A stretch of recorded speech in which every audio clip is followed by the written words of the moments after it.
ஆண்டவரும் இரட்சகருமாகிய இயேசு கிறிஸ்துவின் நாமத்தினாலே இந்த சாரோனின் தரிசன டிவியின் மூலமாக உங்களை சந்திப்பதிலே மிகுந்த மகிழ்ச்சி அடைகிறோம். கர்த்தருக்கு கீழ்ப்படிதலின் ஆசீர்வாதம். கர்த்தருக்கு கீழ்ப்படுகிற ஒரு மனிதன், ஒரு குடும்பம் இப்படியா இருக்கும் என்று சொல்லி இந்த நாட்களிலே உங்கள் மத்தியிலே பேசுவதிலே நான் மிகுந்த மகிழ்ச்சி அடைகிறேன். பூந்தமல்லி பகுதியிலிருந்து வின்சென்ட் பால் உங்களிடத்துல பேச தேவன் கொடுத்த இந்த கிருபைக்காக நான் நன்றி செலுத்துகிறேன். உபாகம் 28:1-14 ஆசீர்வாதத்தை நீங்கள் இந்த உபாக புஸ்தகத்திலே வாசிக்கிற பொழுது ஆண்டவர் ஒவ்வொரு மனிதனுக்கும் கொடுக்கிற அந்த வார்த்தையின்படி யாரெல்லாம் அவருடைய வார்த்தைக்கு செவி கொடுக்கிறார்களோ, கீழ்ப்படுகிறார்களோ, அந்த கீழ்ப்படுகிற காரியம் அவர்களுக்கு ஆசீர்வாதமாய் வரும் என்பதிலே உங்களுக்கு சந்தேகமில்லை. ஆகவே பிரியமானவர்களே, இந்த நாட்களிலே பாருங்க, இஸ்ரவேல் ஜனங்கள் அநேக நேரத்தில் ஆண்டவருடைய வார்த்தைக்கு கீழ்ப்படியாததினாலே அவர்கள் சங்காரமானார்கள், தேவனுடைய கோபத்துக்கு ஆளாகிறார்கள், தேவனுடைய மன வருத்தத்துக்கு ஆளாகிறார்கள். அதனால் அவர்கள் மேல் இருந்த ஆசீர்வாதத்தை அவர்கள் இழந்து போகிறதை பார்க்கிறோம். பிரியமானவர்களே, நம்முடைய ஆண்டவர் நமக்கு கொடுக்கிற ஒவ்வொரு வாக்குத்தத்தத்திலும் ஆசீர்வாதமான வார்த்தைகளிலும் ஒரு கட்டளையை, ஒரு நியமங்களை வைத்துதான் ஆண்டவர் நமக்கு அந்த ஆசீர்வாதத்தை உரித்தாக்க உதவி செய்வார். ஆகவே இதை கவனித்துக் கொண்டிருக்கிற பிரியமான தேவனுடைய பிள்ளைகளே, அந்த நாட்களிலே ஆண்டவர் இந்த உபாகம் 28 சொல்லுகிற பொழுது, இன்று நான் உங்களுக்கு விதிக்கிற உன் தேவனாகிய கர்த்தருடைய கட்டளையின்படி எல்லாம் செய்ய நீ கவனமாய் இருக்கும்படி அவர் சத்தத்திற்கு உண்மையாய் செவி கொடுப்பாயானால் உன் தேவனாகிய கர்த்தர் பூமியில் உள்ள சகல ஜாதிகளிலும் உன்னை மேன்மையாக வைப்பார் என்று சொல்லப்படுகிறதை நாம் பார்க்கிறோம். உபாகம் 28:1 இப்படியாய் சொல்லுகிறது. அதாவது ஆண்டவர் விதிக்கிற கற்பனைகளுக்கும் கட்டளைகளுக்கும் கீழ்ப்படிந்து அதை செய்ய நீங்கள் கவனமாய் இருக்கிற பொழுது கர்த்தர் உங்களை ஆசீர்வதிப்பதிலே மிகவும் சந்தோஷப்படுவார். ஆகவே இந்த நாட்களில் ஆண்டவர் சொன்ன வார்த்தைக்கு அப்படியே கீழ்ப்படிந்து செயல்படுகிற பொழுது அதில் சொல்லப்பட்ட ஒவ்வொரு ஆசீர்வாதங்களையும் நீங்களும் நான் பெற்றுக்கொள்ள முடியும். பிரியமானவர்களே, இந்த நாட்களில் 2வது வசனம் சொல்லுகிறது போல, நீ உன் தேவனாகிய கர்த்தர் சத்தத்துக்கு செவி கொடுக்கும் பொழுது இப்பொழுது சொல்லப்படும் ஆசீர்வாதங்கள் எல்லாம் உண்மையில் உனக்கு பலிக்கும் என்று சொல்லுகிறார். அப்ப உண்மையாய் செவி கொடுக்கிற பொழுது அவர் நன்மையான காரியத்தை செய்ய வல்லவராய் இருக்கிறார். பிரியமானவர்களே, இந்த நாட்களிலே உண்மையுள்ள மனுஷன் எப்படி ஒரு பரிபூர்ண ஆசீர்வாதத்தை பெறுவானோ, அப்படியாக நீங்கள் உண்மையாய் அவருடைய கற்பனைகளுக்கும் கட்டளைகளுக்கும் அவருடைய வார்த்தைகளுக்கும் கீழ்ப்படிந்து செயல்படுகிற பொழுது கர்த்தர் நன்மையான காரியங்களை செய்வார். அப்படித்தான் இந்த உபாகம் 28 சொல்லப்படுகிற வார்த்தையின்படி ஆண்டவர் யோசுவாவுக்கும் சரி, மோசேவுக்கும் சரி, இன்னும் நம்மை நடத்தின முற்பிதாக்களுக்கு ஆபிரகாம், ஈசாக்கு, யாக்கோபு என்ற முற்பிதாக்களை நடத்தி வந்த விதத்திலே நீங்கள் பார்க்கிற பொழுது அவர்கள் தேவனுடைய சத்தத்திற்கு உண்மையாய் கீழ்ப்படிந்தார்கள். அவர்கள் தேவனுக்கு அவர் சொன்னதை சொன்னபடி செய்தார்கள். ஆகவே அவர்கள் ஆசீர்வதிக்கப்பட்டதை பார்க்கிறோம். இதை பார்த்து கொண்டிருக்கிற அருமையான தேவனுடைய பிள்ளைகளே, இன்றைக்கு உங்களுடைய வாழ்க்கையில ஒரு கேள்வி வரும். நான் ஆண்டவரை அதிகாலையிலே தேடுகிறேன், வாரந்தோடு சபைக்கு போகிறேன், இன்னும் அவருக்காக ஊழியம் செய்கிறேன், அவருக்காக என்னுடைய கையின் பிரயாசத்தில தசம்பாகம் காணிக்கை எல்லாம் கொடுக்கிறேன், ஆனாலும் என்னுடைய வாழ்க்கையில ஒரு ஆசீர்வாதம் இல்லை. எப்பொழுது பார்த்தாலும் ஒரு போராட்டம், ஒரு பிரச்சனை, ஒரு தரித்திரம், ஒரு கடன், ஒரு வியாதி, ஒரு மன நிறைவில்லாத ஒரு வாழ்க்கை, எப்பொழுது பார்த்தாலும் ஒரு சமாதான குலைச்சலாக, சமாதானத்தை பார்க்க முடியாதபடிக்கு சமாதான குலைச்சலாகவே இருக்கிறது என்று சொல்லி நீங்கள் உங்கள் இருதயத்துல சிந்தித்துக் கொண்டிருக்கிறீர்களா? ஆண்டவர் இன்றைக்கு உங்களை பார்த்து சொல்லுகிறார், யாரெல்லாம், எந்த ஒரு மனுஷனும் மனுஷியும், எந்த தேவனுடைய பிள்ளைகள் தேவன் சொன்னதை அப்படியே, என தேவன் விரும்புகிறதை நாம் விரும்ப வேண்டும், தேவன் வெறுக்கிறதை நீங்களும் நானும் வெறுக்க வேண்டும். அப்படி என்று சொன்னால் தேவன் உங்களுக்கு என்ன கற்பித்தாரோ அப்படியே நீங்கள் செய்ய பழக வேண்டும். அப்பொழுதுதான் அவர் சொன்ன வார்த்தைகள், அவர் சொன்ன வாக்கு தத்தங்கள், அவர் சொன்ன காரியங்கள் உங்கள் மேல் உண்மையில் உனக்கு பலிக்கும் என்று இந்த வசனம் இப்படியாய் சொல்லுகிறது. அப்படி இருக்கிற பிள்ளைகளுக்கு தான் நீ பட்டணத்திலும் ஆசீர்வதிக்கப்பட்டிருப்பாய், வெளியிலும் ஆசீர்வதிக்கப்பட்டிருப்பாய். உன் கர்ப்பத்தின் கனியும் உன் நிலத்தின் கனியும் உன் மாடுகளின் பெருக்கம் உன் ஆடுகளின் மந்தைகளும் ஆகிய மிருகஜீவன் பலனும் ஆசீர்வதிக்கப்பட்டிருக்கும் என்று சொல்லப்படுகிறது. அப்ப பட்டணத்திலும் ஆசீர்வதிக்கப்பட்டிருப்பாய், வெளியிலும் ஆசீர்வதிக்கப்பட்டிருப்பாய். ஏன்னா ஆண்டவர் பாருங்க, நமக்கு ஒரு காரியத்தை கொடுப்பார், ஒரு வாக்குத்தத்தத்தை கொடுப்பார், ஒரு வார்த்தையை கொடுப்பார்.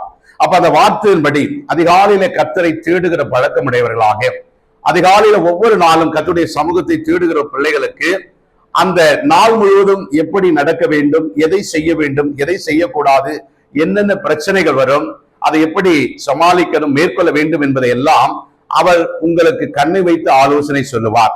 நீங்கள் நடக்க வேண்டிய வழிகளை உங்களுக்கு கற்பித்துக் கொண்டே இருப்பார்.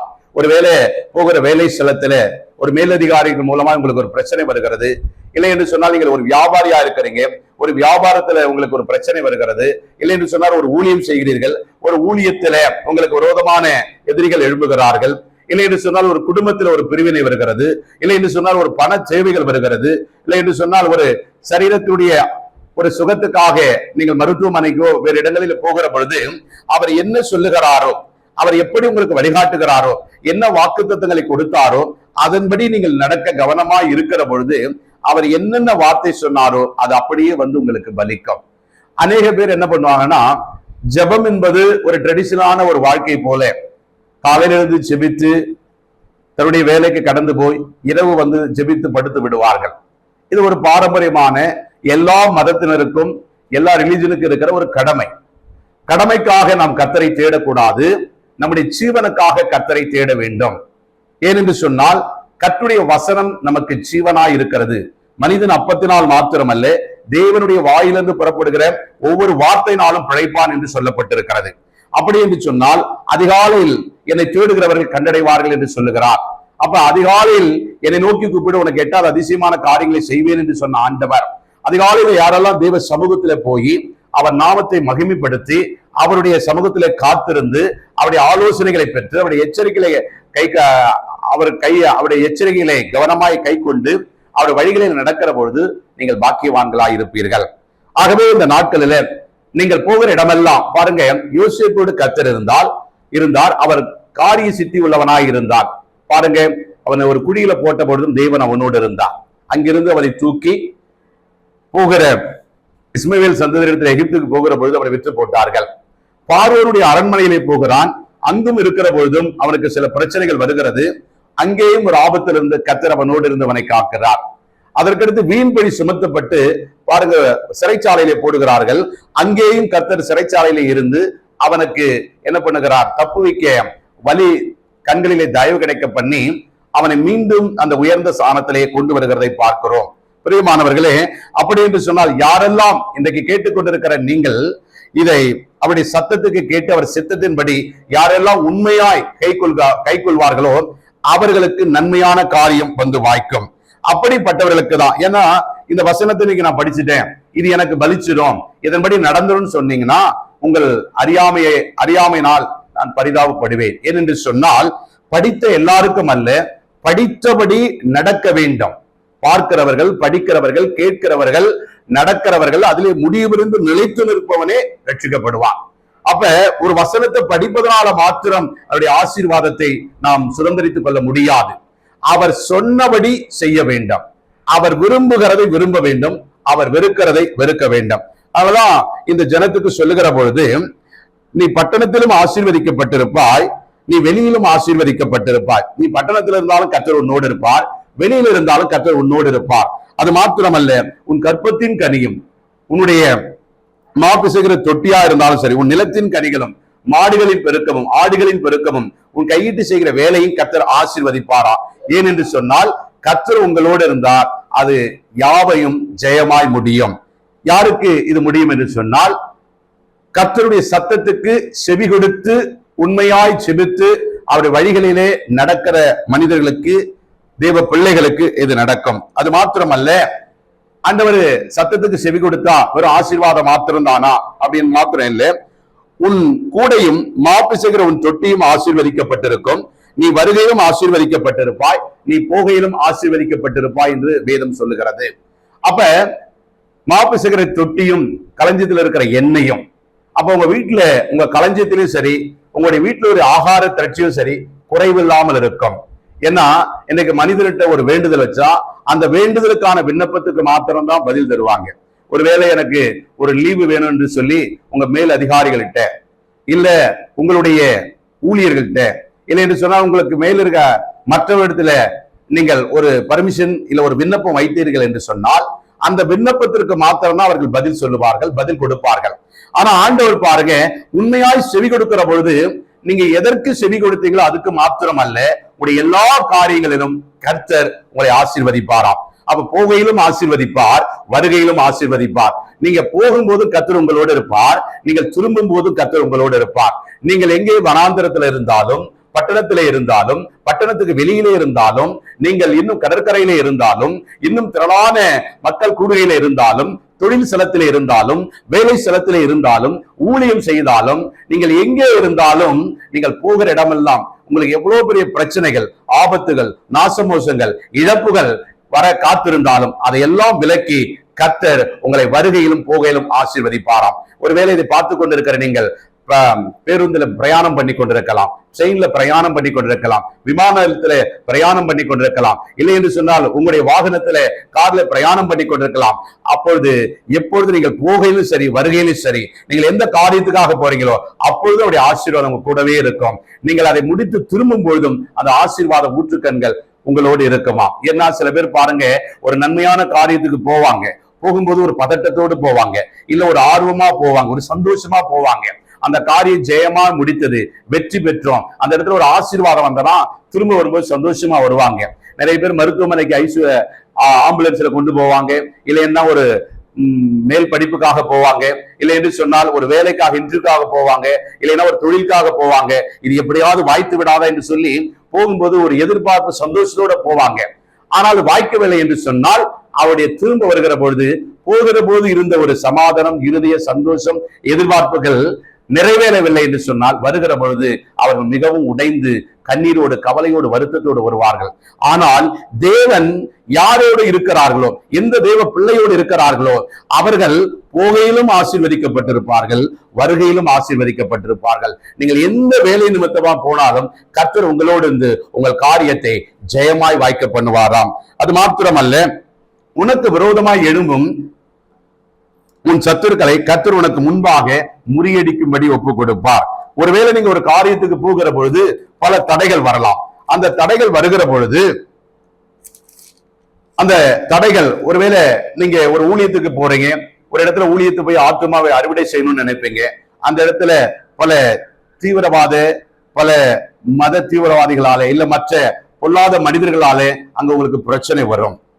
இல்லை என்று சொன்னால், ஒருவேளை நீங்க காலேஜ்ல படிக்கிறீங்க, உங்களுக்கு ஒரு ப்ரமோஷன் இருக்குது வேலையில, அதை தடுப்பதற்கு என்று ஒரு கோராகின் கூட்டத்தார்கள் உங்களுக்கு விரோதமா இங்க எழும்புவார்கள். அப்பொழுது கர்த்தர் உங்கள் பட்சத்திலே இருந்து யுத்தம் பண்ணுவார். யுத்தம் பண்ணுகிற பொழுது அப்போ உங்களுக்கு விரோதமா எழும்பினவர்களை கர்த்தர் முறியடிப்பார். அது மாத்திரமல்ல, ஒரு வேலை ஸ்தலத்திலா இருக்கட்டும், இல்ல ஏதோ ஒரு ஆசீர்வாதமான காரியத்துக்கோ ஒரு சுகத்துக்கோ நீங்கள் போகிற பொழுது அங்க உங்களுக்கு விரோதமான தடைகள் இருக்கும். மனிதர்களால தடை வரும், பிசாசினால, சத்துக்களினால தடை வரும், பொல்லாங்க மாம்ச சிந்தையினால சில போராட்டங்கள் வரும். அதுல எல்லாம் முறியடித்து கர்த்தர் உங்களுக்காக யுத்தம் பண்ணி உங்களுக்கு ஜெயத்தை கொடுக்கிறவராய் இருக்கிறார். இதெல்லாம் யாரோடு இருப்பாராம்? கர்த்தருடைய சத்தத்திற்கு உண்மையாய் செவி கொடுப்பவர்களுக்கு, கர்த்தருடைய சத்தத்துக்கு கீழ்ப்படிவர்களுக்கு, கர்த்தருடைய சத்தத்திற்கு செவி கொடுத்து அதன்படி நடக்கிறவர்களுக்கு இது எல்லாம் வாய்க்கும் என்று சொல்லப்படுகிறது. பிரியமானவர்களே, பாருங்க, கர்த்தர் எப்பொழுதும் நல்லவராகவே இருக்கிறார். இந்த வேளையில ஆண்டவர் ஒரு இடத்துல நீங்க பாத்தீங்கன்னா, ஒரு மனிதன், ஆண்டவருடைய பிள்ளைகள் ரட்சிக்கப்பட்டு அவர்கள் ஒரு அரசாங்க உத்தியோகத்துல 2 பேர் இருக்கிறாங்க. ஆண்டவர் அவர் அநேக காரியங்கள்ல பாருங்க, அவங்க ஆண்டவருக்கு முன்மாதிரியா இருக்கிறாங்க. நேரம் கிடைக்கும் போது ஊழியம் செய்யறாங்க, நேரம் கிடைக்கும் போது சபையுடைய காரியங்களை கலந்து கொள்கிறார்கள், நன்மை செய்கிறார்கள். அவர்கள் உழைத்து உழைத்து தன்னுடைய குடும்பத்தை கர்த்தருடைய பயபக்தியோட நடத்தி அவருடைய வார்த்தையின்படி அவருடைய வழிநடத்தின்படி நடந்து வந்தார்கள். அவரோடு வேலை செய்தவர்கள் பலர் பரிதானம் வாங்கி, பலர் கையூட்டு வாங்கி, பல லட்சம் கோடிகளை சம்பாதித்து பல நிலங்களையும் பல இன்னும் உலகத்துல பல ஆசீர்வாதங்களையும் ஐஸ்வர்யங்களையும் சவதரித்தார்கள். இவர்கள் பாருங்க, சாட்சியா இருந்து வந்த சம்பளத்துல உண்மையும் உத்தமமா இருந்து அதுல ஊழியம் செய்திருந்தார்கள். அந்த சிறு சேமிப்புல கூட ஒரு நாள் ஒரு இடங்களில, ஒரு கிராம பகுதியில, டெவலப் ஆகி வருகிற ஒரு பகுதியில ஒரு நிலத்தை அவர்கள் சுதந்திரித்தார்கள். அது வரைக்கும் அது ஒன்றுக்கும் விலை போகாத ஒரு இடமா இருந்தது.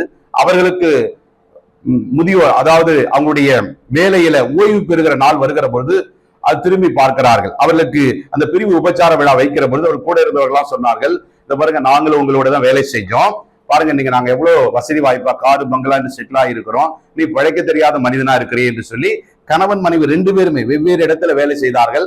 அவளுக்கு நல்ல வருமானம் வருகிற துறையிலே வேலை செய்தார்கள். ஆனால் அவர்கள் கர்த்தருக்கு பயந்து நடந்தார்கள். கர்த்தருடைய வசனத்துக்கு பயந்து நடந்து அந்த பரிதானத்துக்கு விலக்கி தன்னை காத்துக் கொண்டிருந்தார்கள். அப்படி இருக்கிற பொழுது ஒரு நாள் அவர்கள் எல்லாம் பரியாசம் பண்ணினார்கள். பிரிவு உபச்சார விழா வருகிற பொழுது கூட நிறைய பேர் அட்வைஸ் பண்ணி அனுப்புறாங்க. அப்பொழுது அவர்கள் சொன்னது என்னன்னா, கர்த்தர் எங்களுக்கு மேய்ப்பராய் இருக்கிறார், நாங்கள் தாழ்ச்சி அடைய மாட்டோம், அதனால கர்த்தருடைய சத்தத்துக்கு நாங்கள் செவி கொடுத்து உண்மையாய் நடந்திருக்கிறோம், கர்த்தர் எங்களுக்கு ஒரு நாள் உயர்வை கொடுப்பார் என்று சொன்னாங்க. இப்பயே 60 ரிட்டையர்மெண்ட் வயசு ஆயிட்டு, இதுக்கு மேல எப்படி கொடுப்பாரு? இல்ல, கர்த்தர் எங்களுக்கு கொடுப்பார், வாக்கு பண்ணின்னு இருக்கிறார், உண்மையுள்ள மனுஷன் பரிபூர்ண ஆசீர்வாதம் பெறுவார் என்று சொல்லி எங்களுக்கு வாக்கு பண்ணி இருக்கிறார் என்று சொன்னாங்க. காலம் கடந்து போனது. அதிலே பல பேர் சிறைச்சாலைக்கு போயிட்டாங்க. நிறைய பேர் மேல கேஸ் வந்தது. ஒரு நாள் பாத்தீங்கன்னா அவர் வாங்கி போட்ட அந்த முட்புதரு ஒன்றுக்கும் உதவாத இடம் என்று சொன்ன இடத்துல அந்த நகரம் பாத்தீங்கன்னா டெவலப் ஆகி அந்த விரிவாக்கம் செய்யப்பட்டதுனால மிக முக்கியமான அந்த பட்டணத்துடைய அலுவலாம் அங்க வந்தது, கார்பரேட் ஆபீஸ் எல்லாம் வந்ததுனால சில ஆயிரங்கள்ல வாங்கப்பட்ட அந்த இடம் பல கோடிகளுக்கு வந்தது. அப்பொழுது மெய்யாகவே அவர்கள் ஆண்டோடைய பாதத்தில் உட்கார்ந்து அவங்க கிரகிக்கவே முடியல. எவ்வளவு பெருக்கினாலும் அவர்கள் அவ்வளவு தொகையை அப்படி வாழ்நாளில் சம்பாதிக்க முடியாது. அந்த இடத்தை அவ்வளவு மதிப்புக்கு உயர்த்தி அதிலே அவர்கள் ஒரு ஜெப கூடாரத்தை அமைத்து, ஒரு ஜெப வீட்டை ஏற்படுத்தி, ஒரு கிராம ஊழியத்தை ஸ்தாபித்து, இன்றைக்கும் அவர்கள் தேவன் எங்களுக்கு செய்த அற்புதங்களையும் அதிசயங்களையும் உண்மையாய் நடந்ததுனால ஆண்டவர் எங்களுக்கு நன்மையாய் கொடுத்தார் என்று சொல்லி அவர்கள் மாத்திரமல்ல, அவருடைய பிள்ளைகளும் ஊழியம் செய்து வெளி தேசத்துல மிக உயர்ந்த உத்தியோகத்துல இருந்தாங்க. இப்பொழுது அவர்களுக்கு சொற்பமாய் அந்த உண்மையான பணத்துல வாங்கி போட்ட அந்த ஒன்றுக்கும் உதவாத என்ற இடத்தை ஆண்டவர் பல கோடிகளுக்கு உருவாக்க ஒரு நகரத்தை உண்டாக்கினார். தேவன் உங்களோடு இருப்பார் என்று சொன்னால், கர்த்தர் உங்களோடு இருப்பார் என்று சொன்னால், ஒன்றுக்கும் உதவாத இடத்தையும் ஆண்டவர் அது உயர்ந்த மாளிகாய் கர்த்தராலே மாற்ற முடியும். பிரியமானவர்களே, நீங்கள் உண்மையாய் நடக்கிற பொழுது கர்த்தர் உங்களுக்கு நன்மையான காரியத்தை என்றாவது ஒரு நாள் செய்வார். அவருடைய எல்லா வாழ்க்கையிலும் கர்த்தர் அப்படி செய்தார். அப்ப அந்த குடும்பம் ஆசீர்வதிக்கப்பட்டிருக்கிறது. அதே மாதிரி உங்களுக்கு அது மாத்திரமல்ல, கர்த்தர் உன் களஞ்சியங்களை நீ கையிட எல்லா வேலையிலும் உனக்கு ஆசீர்வாதம் கட்டளையிடுவார். உன் தேவனாய் கர்த்தர் உனக்கு கொடுக்கும் தேசத்திலே உன்னை ஆசீர்வதிப்பார் என்று இந்த வாக்குத்தத்தம் சொல்லுகிறது. உபாகம் 28:9 உன் தேவனாகிய கர்த்தருடைய கட்டளை கை கொண்டு அவர் வழியில் நடக்கும் போது கர்த்தர் உனக்கு ஆணையிட்டபடி உன்னை தமக்கு பரிசுத்த ஜனமாய் நிலைப்படுத்துவார். 10வது வசனம், அப்பொழுது உம்முடைய கர்த்தருடைய நாமம் உனக்கு தரிக்கப்பட்டது என்று பூமியின் ஜனங்கள் எல்லாம் உனக்கு கண்டு உனக்கு பயப்படுவார்கள் என்று சொல்லி இந்த வசனத்தை வாசிக்கிறோம். பாருங்க, அப்படி அந்த சகோதரனும் சகோதரியும் உண்மையாய் நடந்து அவரோடு தேவன் இருக்கிறார் என்று அந்த அந்நிய ஜனங்கள் கண்டு அவர்கள் பயந்தார்கள். இந்த வசனமும் அப்படித்தான் சொல்லுகிறது. யாரெல்லாம் கர்த்தருக்கு உத்தமமாய் பின்பற்றி உண்மையாய் நடந்து அவருடைய வசனத்தை காத்துக்கொண்டு நடக்கிறார்களோ, கர்த்தர் அவருக்கு எல்லாவற்றிலும் காரியத்தை ஜெயமாய் வாய்க்க பண்ணுவார். அது மாத்திரமல்ல, கர்த்தர் உங்களோடு இருக்கிறார் என்று அந்நியர்களும் உங்க சொந்த ஜனங்களும் உங்களுடைய சபை மக்களும் இன்னும் மற்ற கிறிஸ்தவர்கள் உங்களை பார்க்கிற பொழுது கர்த்தர் உங்கள் தலையை உயர்த்துவதே வல்லவராய் இருக்கிறார். ஆகவே உண்மையாய் செவி கொடுக்கிற பொழுது இப்படிப்பட்ட ஆசீர்வாதங்கள் எல்லாம் உங்கள் மீது வந்து உங்களுக்கு பலிக்கும். உங்களுடைய கையிட்டு செய்கிற எல்லா உங்க களஞ்சியத்துல கர்த்தர் பூரணமாய் ஆசீர்வாதம் கட்டளையிடுவாராம். அநேக பேர் பாருங்க, சம்பாதிக்க மாட்டாங்க, சமாளிப்பாங்க. ஒரு வியாபாரம் பண்ணுவாங்க, இல்லை என்று சொன்ன ஒரு தொழில் ஒரு வேலை செய்வாங்க, இல்லை என்றால் ஒரு ஊழியம் செய்வாங்க. அதுல வருகிற வருமானத்தை இங்க எடுத்து அங்க போட்டு அங்க இருந்து மாத்தி மாத்தி மாத்தி இல்லை என்றால் கடனை அடைப்பது இன்னொரு கடன் வாங்குவாங்க. இப்படி மாத்தி என்ன பண்ணுவாங்கன்னா அதை சமாளிப்பாங்களே தவிர சம்பாத்தியம் பண்ண மாட்டாங்க. ஆனா கர்த்தருடைய கரம் உங்களோடு இருக்கிற பொழுது, கர்த்தருடைய தேவ பிரசன்னம், கர்த்தருடைய ஆசீர்வாதம் உண்மையாய் நீங்கள் செய்கிற பொழுது, கீழ்ப்படிந்து வாழ்கிற பொழுது, கர்த்தருடைய சத்தத்துக்கு செவி கொடுத்து அப்படியே நடக்கிற பொழுது பாருங்க, ஆபிரகாம் பூமி தாங்கக்கூடாத ஆசீர்வாத ஐஸ்வர்யத்தினால் நிரப்பப்பட்டிருந்தான். ஈசாக்கு பஞ்ச காலத்துல விதை விதைத்தான், 100 மடங்கு பலன் அறுத்தான். ஒருவேளை இன்னைக்கு பார்த்து கொண்டிருக்கிற உங்களுக்கு ஊழியத்துல ஒரு பஞ்சமா இருக்கலாம், வேலை ஸ்தலத்துல ஒரு பஞ்சமா இருக்கலாம், உங்க தொழிலில ஒரு பஞ்சமா இருக்கலாம், உங்களுடைய கல்வியில ஒரு பஞ்சம் இருக்கலாம், இல்லை என்று சொன்னால் உங்க சுகத்துல ஒரு பஞ்சம் இருக்கலாம், இல்லை என்று சொன்னால் சமாதானத்துல பஞ்சமா இருக்கலாம். பாருங்க, உலகத்துக்கு எல்லாம் இருக்கும், ஆண்டவர் உங்களோடு இருப்பார் என்று சொன்னால், ஆண்டவருக்கு நீங்கள் செவி கொடுத்து ஆண்டவரை உங்களை முன்பக்கத்தில் வைத்து ஆண்டவருடைய நாமத்துக்கு நீங்கள் செய்கிற ஒவ்வொரு காரியத்திலும் கர்த்தர் உங்களுக்கு என்ன இருப்பாராம்? உலகத்துக்கே பஞ்சமா இருந்தாலும், உலகத்துக்கே கொள்ளை நோய் வந்தாலும் சரி, அது உங்க வீட்டை அணுகாது, அது உங்க களஞ்சியத்தை பாதிக்காது, அது உங்க சமாதானத்தை குலைக்காது. பிரியமானவர்களே, யாரெல்லாம் உண்மையாய் செவி கொடுத்து யாரெல்லாம் உத்தமமாய் நடக்கிறார்களோ அவர்களுக்கு தேவன் இப்படி ஒரு பரிபூர்ண ஆசீர்வாதத்தை கொடுக்க வல்லவராய் இருக்கிறார். அது மாத்திரமல்ல, உனக்கு கொடுப்பேன் என்று கர்த்தர் உன் பிதாக்களுக்கு ஆணையிட்ட தேசத்தில் கர்த்தர் உன் கர்ப்பத்தின் கனியும் உன் மிருகஜீவன் பலனிலும் உன் நிலத்தின் கனியிலும் உனக்கு பரிபூர்ண நன்மை உண்டாக கட்டளையிடுவார். ஏற்ற காலத்திலே உன் தேசத்திலே மழை பெய்யும். கர்த்தர் வானத்தின் பலகணிகளை திறந்து இடங்கொள்ளாமல் போக மட்டும் ஆசீர்வதிக்கிற கர்த்தர் உன்னோடு இருப்பார். அது மாத்திரமல்ல, 13ஆம் வசனம் சொல்லுகிறது, இன்று நான் உங்களுக்கு விதிக்கிற வார்த்தைகள் யாவையும் விட்டு விலகி வேறே தேவனை சேவிக்கும்படி நீ வலதுபுறம் இடதுபுறம் சாயாமல் நான் உனக்கு விதிக்கிற உன் தேவனாய கர்த்தரின் கட்டளை கை கொள்ளவும் அவைகளின்படி நடக்கவும் அவைகளுக்கு செவி கொடுத்து வந்தால் கர்த்தர் உங்களை கீழாக்காமல் மேலாக்குவார், வாளாக்காமல் தலையாக்குவார். பிரியமானவர்களே, இந்த வார்த்தையின்படி நீங்கள் நடக்கிற பொழுது இவை எல்லாம் அவருடைய சத்தத்துக்கு உண்மையாய் செவி கொடுத்து நடக்கிற பொழுது இந்த ஆசீர்வாதங்கள் உங்கள் மேல் வந்து உங்களுக்கு உனக்கு பலிக்கும் என்று எழுதப்பட்டிருக்கிறது. அப்படி இல்லை என்று சொன்னால் இதை கீழே வருகிற வார்த்தையை நீங்கள் படித்து பார்க்கிற பொழுது பல சாபங்கள் நிறைந்திருக்கிறதை பார்க்கிறோம். பிரியமானவர்களே, இந்த கர்த்தருடைய கீழ்ப்படிதலின் ஆசீர்வாதம் என்ற தலைப்பில யாரெல்லாம் அவருடைய வார்த்தைக்கும் வசனத்துக்கும் கீழ்ப்படுகிறார்களோ அவர்கள் மேலே இந்த விதமான ஆசீர்வாதங்கள் எல்லாம் வந்து பலிக்கும் என்பதிலே சந்தேகமில்லை. ஜெபிக்கலாம். மகா இரக்கம் தயவுள்ள நல்ல ஆண்டவரே, இதை கேட்டுக்கொண்டிருக்கிற அருமையான சகோதரி ஊழியக்காரனே, அருமையான தேவனுடைய பிள்ளைகளை, தேவ ஜனமே, இன்றைக்கு இதுவரைக்கும் உடைய வாழ்க்கையில கர்த்தர் சொன்ன வார்த்தையின்படி நீ கீழ்ப்படியாம கர்த்தருடைய சத்தத்தை கேட்காம மனம் போன போக்கிலே வாழ்ந்து நான் வெறும் கிறிஸ்துவன் என்று கிறிஸ்துவனாக இருப்பதனாலே வேதம் வாசிப்பதனாலே மாத்திரம் எனக்கு ஆசீர்வாதம் வரும் என்று நீங்கள் நினைத்திருப்பீர்கள் என்று சொன்னால் அந்த எண்ணத்தை மாற்றிக்கொண்டு ஆண்டவரே என்னை அர்ப்பணிக்கிறேன், என் ஆவி ஆத்மா சரீர சிந்தையை ஒப்புக் கொடுக்கிற ஆண்டவரே, நீ சொன்னதை சொன்னபடி செய்யவும், நீ விரும்புகிறதை நான் விரும்பவும், நீர் வெறுக்கிறதை நான் வெறுக்கவும், நீர் எனக்கு என்ன கற்பித்தீரோ உடைய கட்டளை பிரமாணங்கள் அப்படியே நடக்க எனக்கு அனுகிரகம் பாராட்டும். அப்படியே உண்மையாய் நடக்கிறவர்களுக்கு தேவன் நன்மையான காரியங்களை செய்வார். நீங்கள் இப்பொழுது இருக்கிறதை பார்க்கலாம் 1000 மடங்கு ஆவிக்குறி பூமிக்குரிய ஆசீர்வாதத்தாலும் பரிபூர்ண சுகத்தினாலும் பரிபூர்ண சமாதானத்தினாலும் பிள்ளை பேரு ஆசீர்வாதத்தினாலும் இதோ உங்களுடைய தானியங்களும் களஞ்சியங்களும் இடங்கொள்ளாமல் போக மட்டும் ஆசீர்வதிக்கிற கர்த்தர் உங்களோடு இருந்து உங்களை ஆசீர்வதிப்பார். இயேசுவின் நாமத்தில் ஜெபிக்கிறோம் நல்ல பிதாவே. God bless you. கர்த்தர்களை ஆசீர்வதிப்பாராக. நன்றி, ஸ்தோத்திரம். காணிக்கை கொண்டு வருவோம்.